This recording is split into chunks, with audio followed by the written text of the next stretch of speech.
Welcome to Tim Talks. Welcome to Tim Talks. Welcome to Tim Talks with Tim Ladners.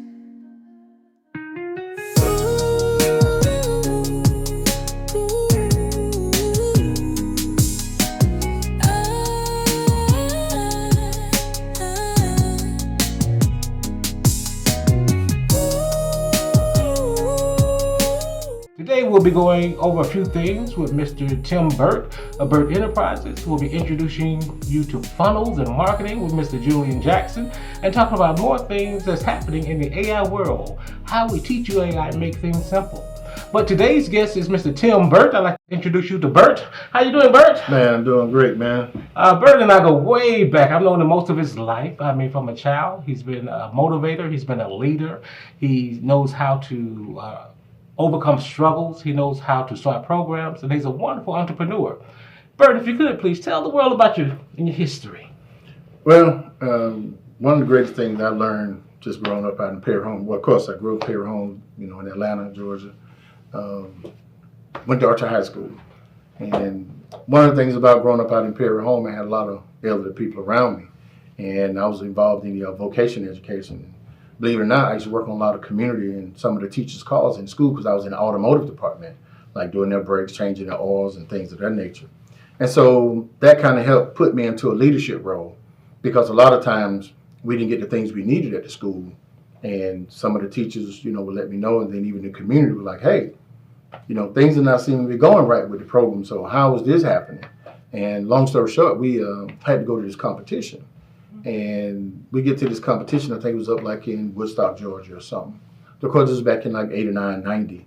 And we've never seen the dyno machine too, but that's when they was bringing out the machines you hook up to the cars and, give you the diagnosis. Back then, you used to print out a little sheet of paper.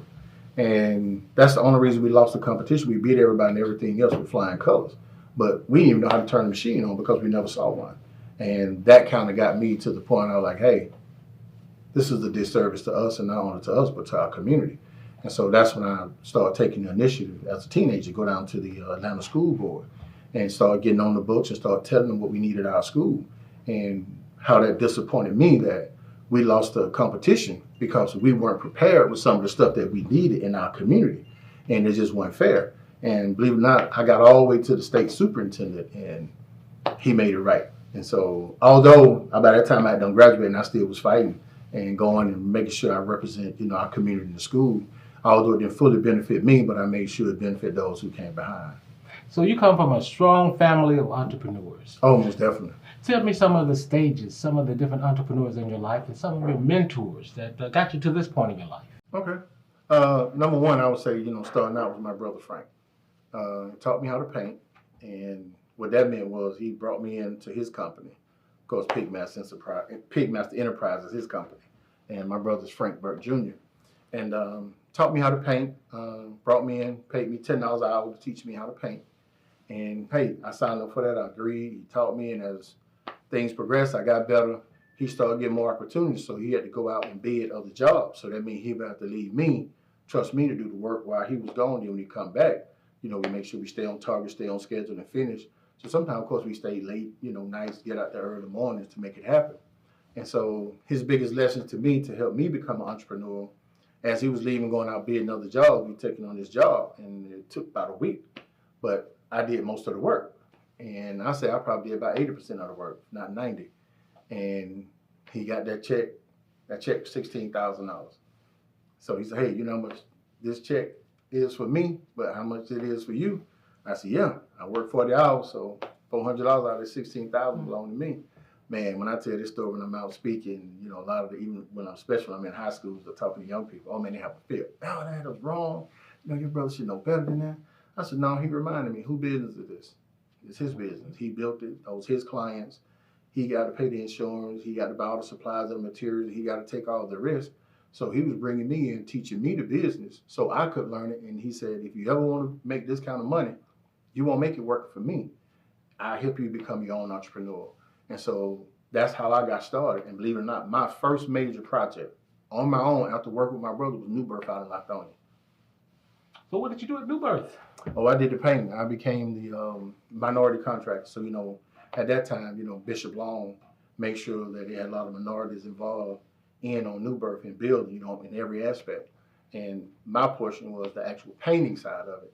And I was guaranteed 35%, but I would end up doing 85% because every time something came available, I just kept going. They just kept telling me to keep moving, kept telling me, the contractor, hey, keep going, keep going. And by me being that, aggressive, man, that set me up. And so while I was doing New Birth, I met this brother who was he was a member of New Birth, who was all members of New Birth, Lenars Nixon at the time. Mm-hmm. He was executive project manager for H.J. Russell and Company. Mm-hmm. And so New Birth was going to move from the old facility into the Family Life Center, which had been finished. So we all was over there volunteering, help setting up the chairs. And I left the big facility that I was paying to come down to the smaller facility that also did work and painting on as well. And he said, man, because I had my paint clothes on. Leonard said this to me. We joke about this to this day. He said, man, you a painter or an ain't? I said, man, I'm a painter. If I paint anything for you, if it ain't right, you don't have to pay me. He said, oh, man, you sound like a real painter. He said, man, I can give you so much work you won't be able to handle. I said, oh, man, get out of here. Everybody say that. So he gave me his card, and he was, at that time, executive project manager for H.J. Russell. And then he, went on to become the vice president of development. And so he had me to come out. This was right across from Tyler Perry Old Studios, QLS, Quality Living Service for elderly people, like one of those retirement facilities, a rent style. And he had me to come out, take a look at the project, look at the blueprints, do the takeoff, and I submitted the bid, and we won the bid. So I got New Birth going at the same time, and 96 units from ground up with H.J. Russell, and man, business just took off for me from there. Oh, I noticed, and I know that you're working on a book right now, and your book will be coming out soon. And what was some of the motivation to make you want to write a book? Well, pretty much a lot of stuff that I'm talking to you about now. And I think you skipped the part about my book coming out because it ain't going to come out unless you help me finish this thing because of your services that we talked about and the reason I'm here to talk about you on this show. Oh, yeah. You brought me here. So, I want to not only just talk about what I'm doing, but what you helping me do because I put pretty much just my, stories down, but I need somebody to take it, edit it, put it together. And, being able to call you and knowing who you are, like I said, since we grew up together, man, you've been in TV and media and film forever. And so, it's always have these good relationships with friends and people that you can call on that when you need them, they right there. And, we do that for each other. So you might want to give me a little bit more feedback on that as well. And that topic came up at the right time at the stage in my career with T-Lab Media. I was able to reach back to one of my high school friends, Mr. Julian Jackson. At that time, Julian Jackson, I have him here via FaceTime with us. But Jackson really taught me the magic of the power of a book. And then we have both been studying AI a little bit. Then I realized that we knew a lot more about AI than we could imagine. As we jumped more into research, he really showed me the methods of teaching AI, bots, and things like that to accomplish all level of things. But the key thing that Julian taught me was marketing, and marketing in this digital world. Julian, if you could take a few seconds here, just introduce the world to yourself and give us a few things about funnels and marketing. Absolutely. Thanks, Tim. And Tim. Man, TNT, man, Tim and Tim. There you go. So, but yeah, I've known Tim since high school. We used to do a lot of the technical stuff together, and then took off and decided to join the military. Of course, I got a lot of background in management and understanding leadership, so that was very helpful. But I realized after I got out of the military, I needed, to go back to my true passion, which was a lot of technical stuff. And I started digging into AI and marketing, and what I learned was, once I got out of the military, I didn't want to work for anybody anymore. Just like Tim saying here, you want to become an entrepreneur, you got to figure out how to get the word out. So a lot of the marketing, back in the day was word of mouth. You do a good job, get a lot of referrals, and people would help you out. But now you got to be able to take advantage of social media. You got to be able to get out there and put the internet sites together. You got to design all these different things to make sure that you're covered everywhere. And I call it, obviously brand building and positioning yourself. So that's kind of the whole thing that, I've been doing for a while. And then when me and Tim started talking, I was like, the one thing I worked on, I wrote about 4 or 5 books. And I realized after writing several, I got them published through Amazon. And I think I sold about 600 was the best I'd ever done and made about $600-700. So I was like, all right, getting royalties off of books ain't the way to go. And so I started to write a digital product. And after writing the digital product, I marketed it for like a week, made $3,500. And I'm like, all right, so there's something different about this digital age if you know how to get the word out. And so with that being said, I realized that books make you the authority. So when you start talking about books, yeah, I think that's probably why Tim was like, hey, let's all make sure we get together, because when it comes down to it, we want to make sure we get you covered on every perspective, whether it's you want to publish on Amazon, whether you want to start making money, or even after the book, there's going to be funnels that you can generate to get the word out through social media. It's another way to get the word out. And one of the big things we talk about is writing like Facebook commercials, because the issue for that is if you were to do a Super Bowl 30-second segment, you're talking about $8 million. We can run Facebook ads for $5 a day, basically $150 a month. And the quality of the videos that Tim produces from the books that we create and all the funnels that we do, it looks like a regular commercial. You'd think it was designed for McDonald's or, some high-end company, because that's the quality of work you can do today, and you don't have to be necessarily a high-speed professional. But that's a little bit about, what I've done in the past and how we can come together with this book project. Thank you there, Julian. That's great, and I tell you, his system works. Tracy and I with T-Lab Media. Tracy wrote her book on credit and marketing. We learned so much, and she's helped so many family members to make things happen. But one thing about Birt that I do know is some of your colleagues. I mean, you've done a great job of networking over the decades. Tell me a little bit about your relationship with Mr. John Hope Bryant and how that has grown. And also piggyback off of that, then tell me about a little bit about Make Believe Village. Let me hear about those two stories. And I want to hear everything about John Hope Bryant. And don't you forget to make this statement. And it blew me away when Mr. John Hope Bryant said, Mr. Birt is not the type of person who works for you. He's the type of person you partner with. That was a strong statement. Yeah. And that started your relationship with Mr. John Hope Bryant at that first seminar that I went to. But again, tell us a little bit about your history with Mr. Bryant. Yeah, I'll start there, man. And I thank you for the segue, man. And Julian, man, thank you for what you're doing.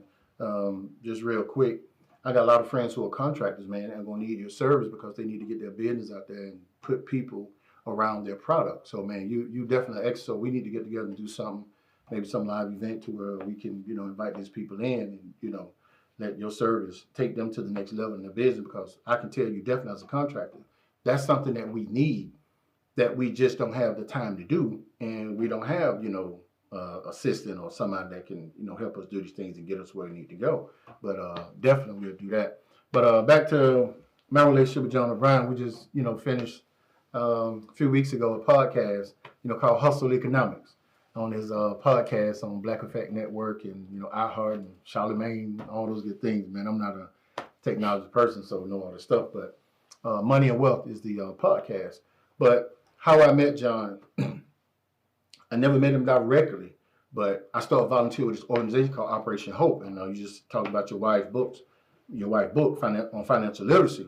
And that's how I got involved. That was a program that John had called Hope Business in a Box. And this was where it was like Shark Tank, where a lot of kids would come together, put up their business ideas, and then John bring people like us in from the community as entrepreneurs and grab those kids and mentor, like, the kids that I had was clean cut lawn care.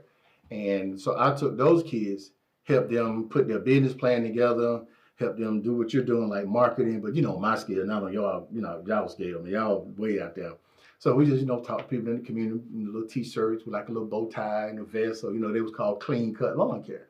So I say, hey, we got to create something that look like clean cut, just a t-shirt. You got to wear no vest or nothing like that, but we use that. And so these kids had the opportunity to pitch their business in front of billionaires and multimillionaires at the Hope Global Forum, which John hosts here in Atlanta every year. And so my kids, they go to perform, man, and the judges, if I'm not mistaken, at that time, that was the first one, it was Steve Case, who owned AOL, Jim Clifton, who was the big company, Gallup Polls. He owned a Gallup Polls. And I think another person that was, of course, John was one of the judges. And I think the young lady, she was over Hooters, then became over Center. I think her name was Kat something. I apologize for not, her name, but I guess we can get that and put it up. And so these were the judges. And the keynote speaker was Bill Clinton for that event. Man, those kids got on that stage and they showed out all of the different, because there was several of us who mentored those kids, so they got up there. And the young guy who won was Muhammad. Man, this guy, he called himself a serial entrepreneur. At the time, he was at Best Academy, and he created like a little school store. He called Mobile Mini Mart. I would never forget it because that's how he branded.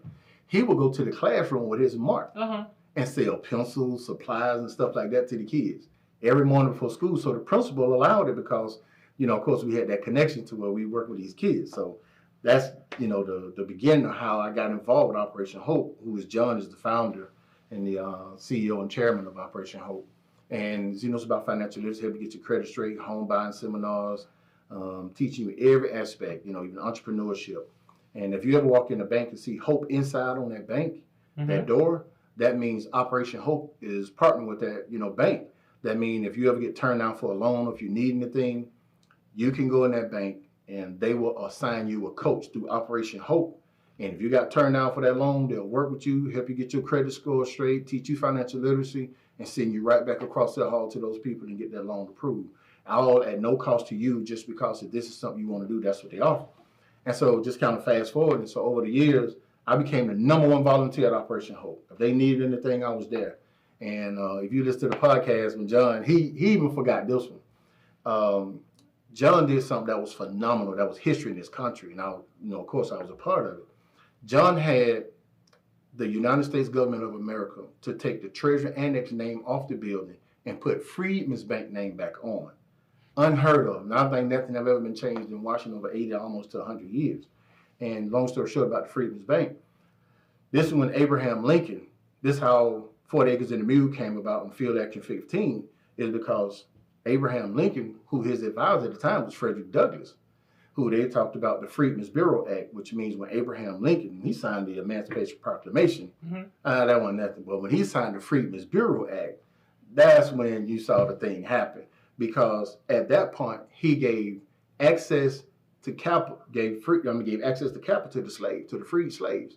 And that gave them money to be able to buy, a mule, be able to buy, whatever they need, the feed and whatever they need for the donkey, to be able to buy the tractor, which is, the little plow, of course. And that's how things start changing. And so it lasted from like 1865 to 1874. And Frederick Douglass was the last president of that bank. And he put $10,000 of his own money to try to save it. But, of course, all the corruption, all the stuff like that, happened. But once Abraham Lincoln got killed, right after that is, the incoming president was like, hey, we can't stop it, but we'll just ignore. We won't, allow anything for our level to help them or to support. And so, Frederick Douglass, like I said, he was the last president of the bank, put his own money in there to try to save it.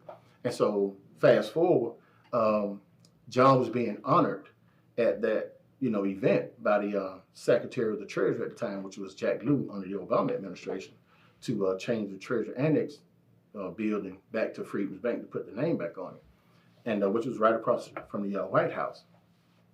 And I volunteered, and that's how I got everything in my life, because I've always volunteered to be in these rooms, to be on these programs, to be involved in these organizations. So that's how I learned, and that's how I built those relationships with all these people, because people really see who you are and what you mean and what you're about, the way you give and how you give or what you have. And so when you're giving up your time and your service and you're giving the best of who you are and you're not half-stepping, people will see that and they can appreciate that. So we're at this event. Let me back about how I got there. So I called a few people. They said, Tim, John can only take 2 guests. He's not even taking his wife. He's taking Ambassador Andrew Young and Reverend T.T. Vivian. So you ain't going. I said, oh, okay, all right. I picked up the phone, made a phone call. I said, hey, I know John will be being honored, at the U.S. Department of Treasury on this date. I'm going to be in D.C., so I would love to be a part of the event and, do this, that, and that with Tim, blah, blah. I say, does John have a personal photographer? They're like, oh, no. I said, he do now. I said, I'm John's personal photographer. So let John know I'll be his personal photographer for that event. And if anything he need me to do, if he need me to travel him around the city, whenever he's there, whenever he step off the plane or whenever, hey, I got him. So the lady said, well, let me check. Within about 20 minutes, they call me back and say, hey, man, you in. That's a beautiful story, and you know just how we tell stories in life. Yeah. I'm your receipt for that, because guess whose lens you had to borrow when you took that trip? The same lens we're using right here on this camera. You came by my house and you borrowed the lens to my camera to go up and make that event happen. Yeah. That was a magical moment in your life, and I remember it, every step of it. Now, if fast forward to today, I know this past summer you and your kids worked with Mr. Dorian Forbes at Make Believe Village. You guys did a puppet show, a puppet presentation, a few more things for John. Tell us about that project and what your kids learned. Yeah. So, man, again, let me back real quick about that camera. Now, I bought some cameras, Canon's, two nice cameras.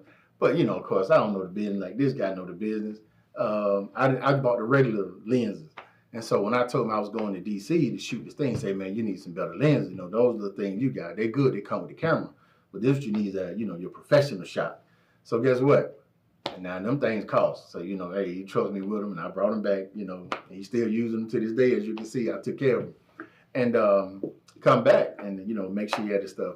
But what he's talking about now, again, with John Hope Bryant, the event around the Freedmen's Bank, he had wrote a book called How the Poor Can Save Capitalism, and he included that about the Freedmen's Bank in it. And since then, he wrote several other books. So just last year, we took John's last two books that he wrote, Up From Nothing, and then the one that he just recently wrote is called Financial Literacy for All, that he had me quoted in that book. So we did the show, and we talked about it and how that kind of helped him, even when he was writing the book, some of the thoughts that we had shared when I'm out there on his property or doing work and things of that nature. So we took John's last two books, and we created this little video or film short. I'm not totally advanced in the business. I'm just learning. And so John surprised me and put me in the book. So I said, I want to surprise John and do something for him.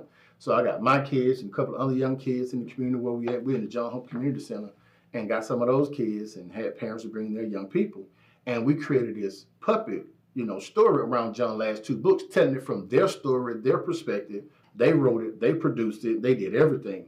And they took it and let John know that, hey, we appreciate you for what you're doing, but you're speaking to the adults. Now we're going to take it and make it ours, and then we're going to talk to the kids on your behalf.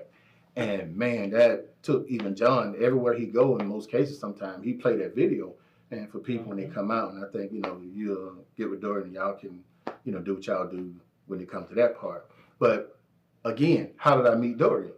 Through this guy. This guy was Dorian professor over at Clark Atlanta University, right? He was in mass communication. This guy's a professor. He's all the way around. So as you can see, he's talking about my connections, but look at his connection. So he connected me with Dorian. Me and Dorian doing some great things now, even formed a partnership on stuff that we're going to do, because I have a food trailer. And, when you talk about being a serial entrepreneur, that young guy taught me to be one. And so now I'm doing the same thing, construction, renovations, real estate, food trucks, food trailer. I mean, you name it. Now in, media and production, being on the side of being able to get in, being able to put the money in, get involved, and also at the same time bring relationships to the table that help build, and, just like what you guys do. But I'm doing on the smaller scale, which means just creating a relationship with people. You guys create a relationship with the world. So that's why our relationship have connected so over the years. This is why it's so valuable for us to do what we're doing. Sometimes we don't see each other for months, at a time. But as you can see, we get back together, nothing is lost and nothing is missed, because we're still interconnected, we're still intertwined in what we do. And as a matter of fact, my wife practices around the corner from here. My wife is an OBGYN. And so, I was just about to mention, you're part of a major power couple. Dr. Ju and Tim Birt, you guys make some magic happen. Tell us a little history about Dr. Ju and where she's at, and the radiance. Just tell us a quick snippet about that real quick. Well, man, this shirt I'm wearing right now was, I just wore it recently. We went out on our 15th wedding anniversary. So she called it my Miami Vice shirt. So I decided I'd wear it today in honor of our 15-year relationship and being married and loving and, covenant with each other.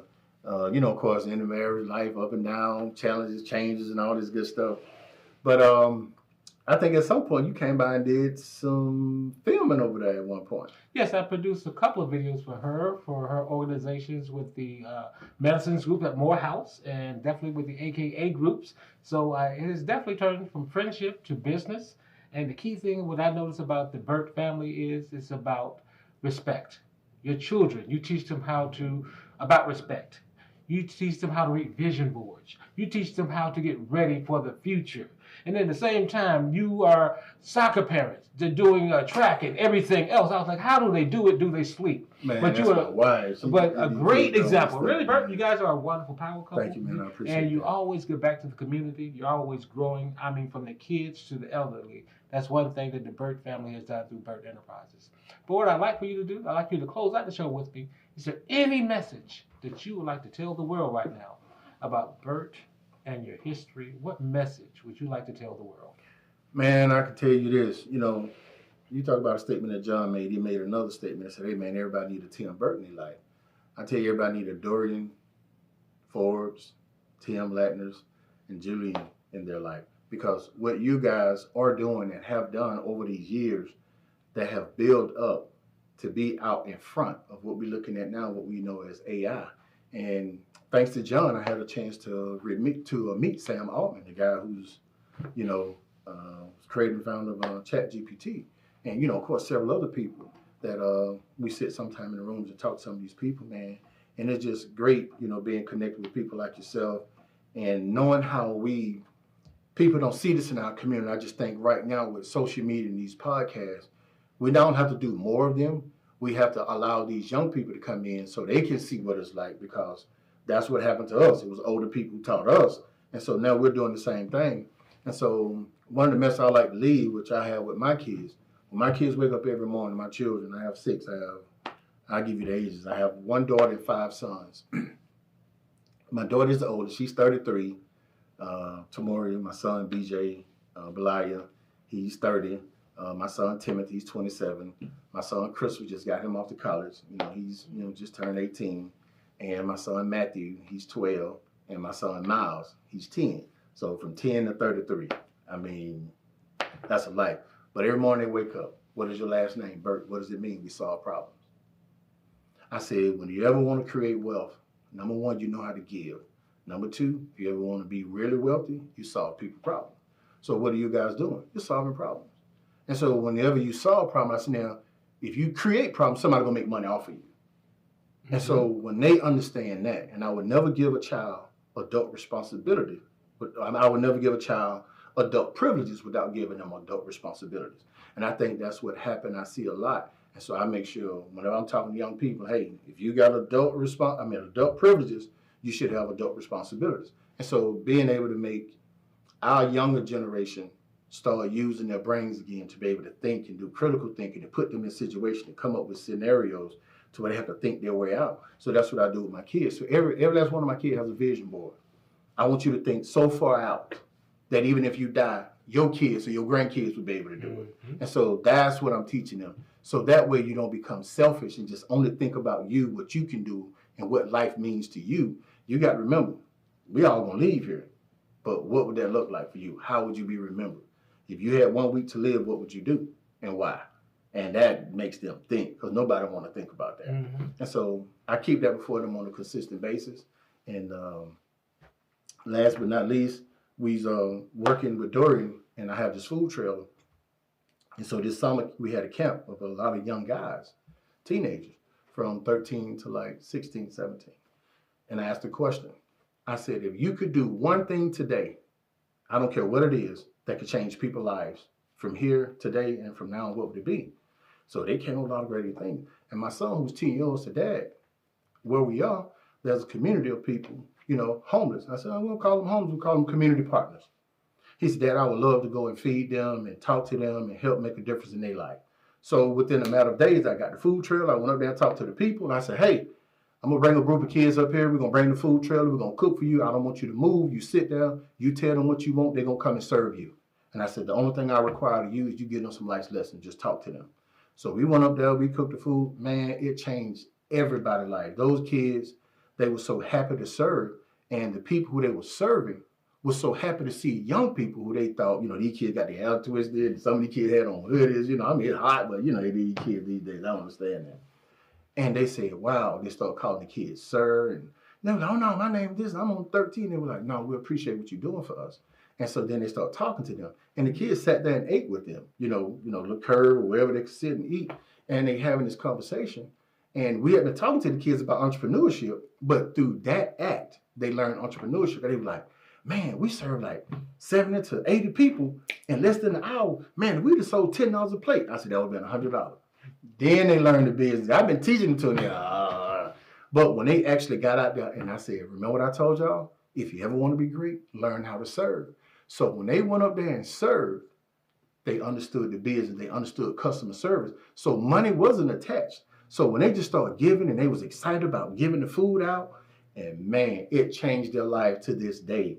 Those kids are finding things to do, to be volunteers and all this other good stuff. But wonderful to have you here with me today, Mr. Birt. I'd like to thank Tim Birt of Tim Birt Enterprises, Mr. Julian Jackson of Jackson Coaching, who helped us get through today's episode of Tim Talks. Please tune in for more. Have a great day, everyone. go to www.tlatmedia.com to view the full interview.